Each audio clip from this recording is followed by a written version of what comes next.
Olá a todos, Peri Richard de Itajaí, Santa Catarina. Eu quero falar sobre o caso Mandetta dessa vez, né? Mas antes eu só preciso fazer um preâmbulozinho aqui explicando uma situação.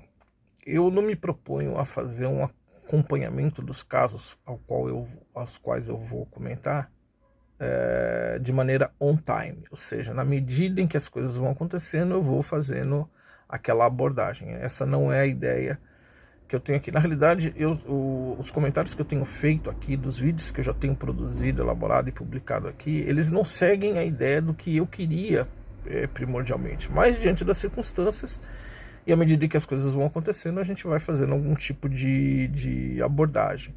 A ideia era fazer coisas um pouco mais aprofundadas, embora não tão exaustivas. E para isso preciso que as coisas, os eventos, eles passem. Eles sejam o mais consolidados possíveis para que eu possa fazer uma análise, aí pensar em cima disso e aí com base nessa análise mais criteriosa, aí sim poder fazer as críticas. Por isso, de analítico e crítico. Análise e crítica o mais consolidada possível. E não dá para fazer isso à medida em que as coisas vão acontecendo, on time. À medida em que as coisas acontecem, o máximo que dá para fazer é noticiar. E eu não sou jornalista, não sou repórter, e não é essa a ideia que eu tenho aqui. Então, muito provavelmente eu vou falar de assuntos que já até estão requintados. Claro que também não dá para ser muito anacrônico, tipo, vir no ano que vem, do próximo semestre, para falar do caso Mandetta. A não ser que alguma coisa seja interessante abordar de um novo assunto. Mas fora isso, enfim, não dá para ser anacrônico, mas também não dá para ser on time, né? Se posicionar e criticar à medida que as coisas vão acontecendo. Não é esse o meu interesse e não é isso que eu vou fazer. Então, semana passada já se desenrolou tudo que tinha para se desenrolar, já temos um novo ministro e é por isso que agora que eu vou fazer o comentário, mas não é sobre o Mandetta em si, mas as implicações, sobretudo as indiretas que tem disso daí.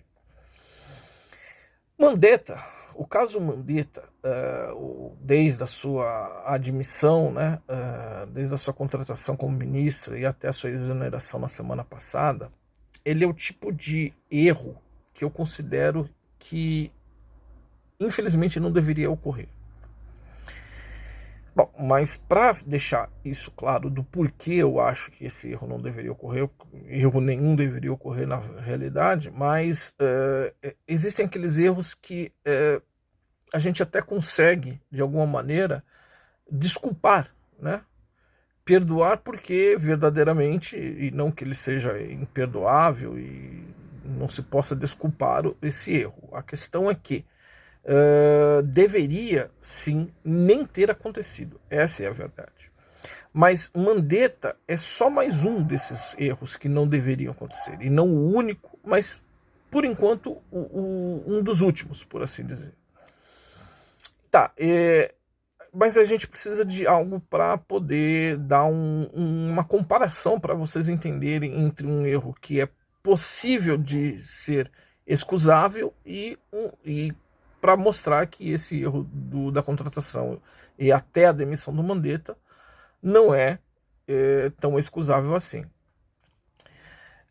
E para efeito de exemplo, né, desse tipo de erro, vou pegar, por exemplo, esse problema que está acontecendo aí ainda nos nossos dias, que é o isolamento social horizontal, onde indiscriminadamente a população é obrigada a circular menos, né?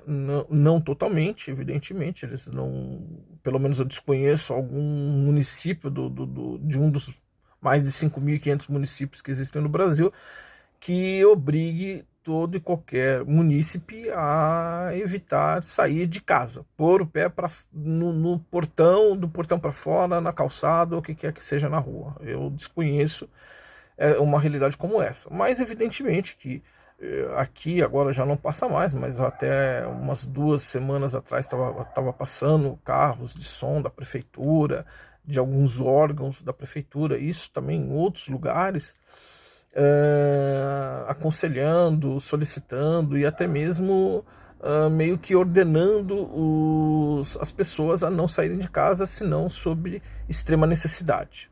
Ou seja, evitarem a circulação ao máximo. Tá, por que eu digo que essa situação em si ela é um erro que é excusável? Porque à medida que as coisas vão acontecendo, as informações vão chegando, vão circulando, embora a gente tenha que reconhecer que existem uma série de fake news também circulando, sendo publicadas, muita desinformação acontecendo, enfim. Então nós vamos vendo que a gente precisa ser muito seletivo naquilo que a gente entende como notícia verídica e aquilo que a gente vai poder colocar como consolidado de fato. Tá tudo acontecendo e infelizmente a gente não tem tanta certeza nem dos órgãos, muitas das vezes oficiais, até porque também nós estamos vendo aí uma série de manipulações nos dados acontecendo, e isso por meio de órgãos oficiais públicos, governamentais, por ordens governamentais. Isso é gravíssimo, né? Há denúncias de cidades em determinados estados do norte que é perigoso uma pessoa ir ser atendida numa determinada unidade básica de saúde ou qualquer coisa que o valha, num pronto-socorro, e acabar não voltando mais viva ou saindo de lá viva.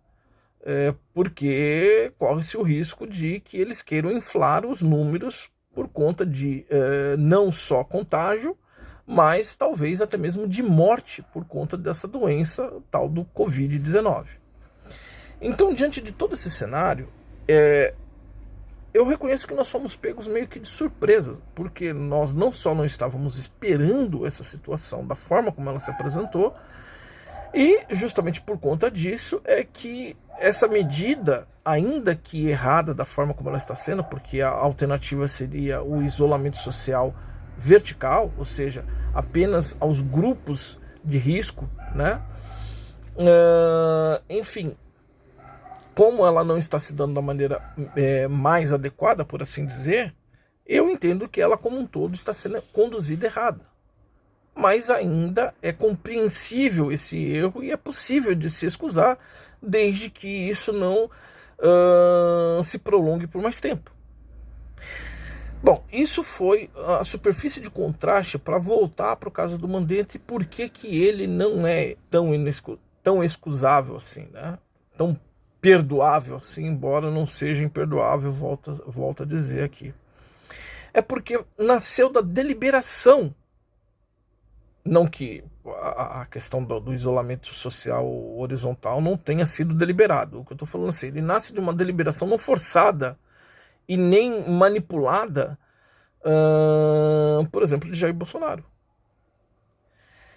E quando ele assume a contratação de uma pessoa que politicamente era inexpressiva e porque havia perdido, segundo algumas fontes, simplesmente porque o sujeito concorreu e perdeu, e por ter sido um médico ortopedista, que um dos memes dizem que o Mandetta foi e está sendo, né? Foi o ortopedista mais eficiente do Brasil, porque ele conseguiu engessar o Brasil inteiro, ou pelo menos auxiliou que os tiranetes estaduais e municipais, que ainda persistem nesse isolamento social horizontal, engessassem o Brasil.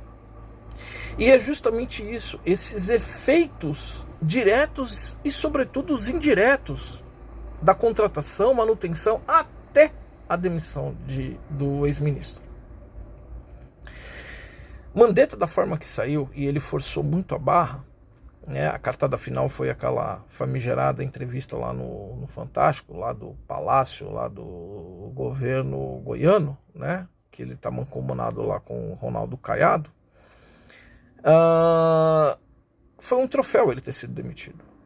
Depois a gente viu aquele vídeo famigerado também da despedida dele, em que isolamento ali não chega, as pessoas não estavam usando máscara, não tinha luva, não tinha álcool gel, não tinha nada, todo mundo se abraçando, se beijando, cantando.